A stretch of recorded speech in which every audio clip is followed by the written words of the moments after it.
With brazen home break-ins on the rise, it's no wonder many people turn to banks to store valuables in a safe deposit box. It seems like impenetrable vaults like this would be the safest place to store your priceless possessions, but it turns out that's not always the case. This is absolutely wrong, and I am shocked to have had this happen.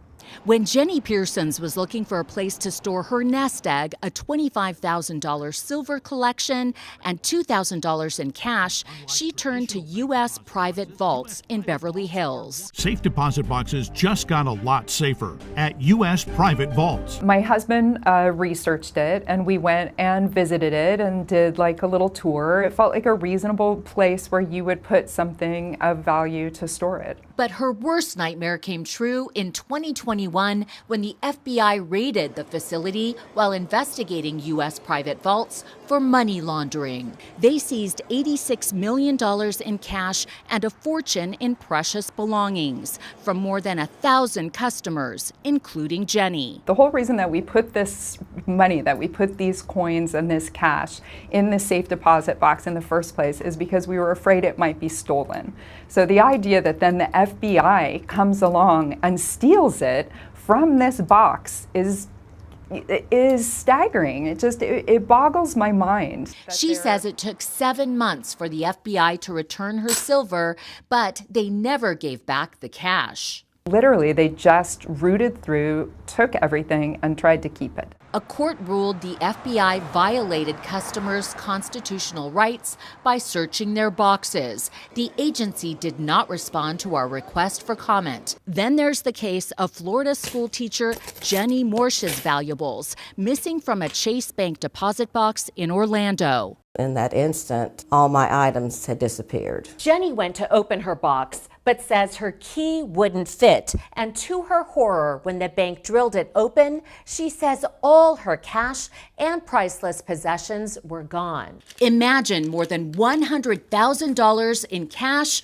jewelry, and gold coins, poof, gone. Just an empty box. But she says the bank denied losing anything. I knew in my heart I was right, and no matter what I said, they didn't believe me. They were adamant about their records, and I was adamant that they were wrong. Jenny Morsch sued Chase Bank, but the judge dismissed the case. When you're working against a huge corporation like that, and I don't have access to the documents that might lead to them realizing that what I'm saying is true, it was once again devastating. But then, 3 years later, something remarkable happened.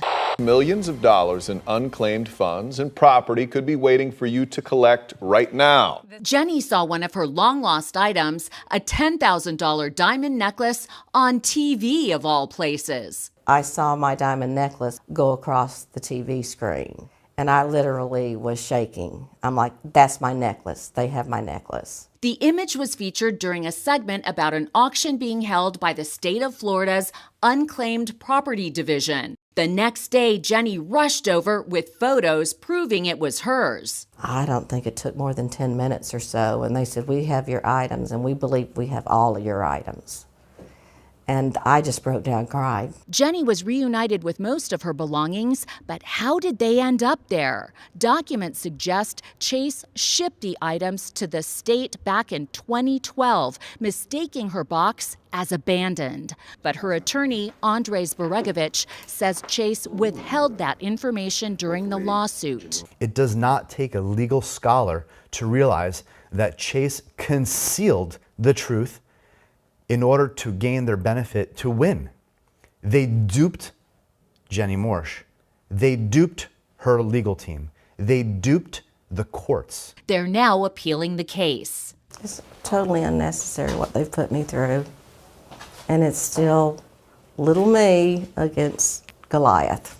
Chase denies any wrongdoing. This is a huge consumer protection issue. Do the bank customers understand how safe or unsafe the system really is? When you can't trust the bank behind a locked vault in a safety deposit box, it makes you feel very vulnerable. And needless to say, I don't bank there anymore.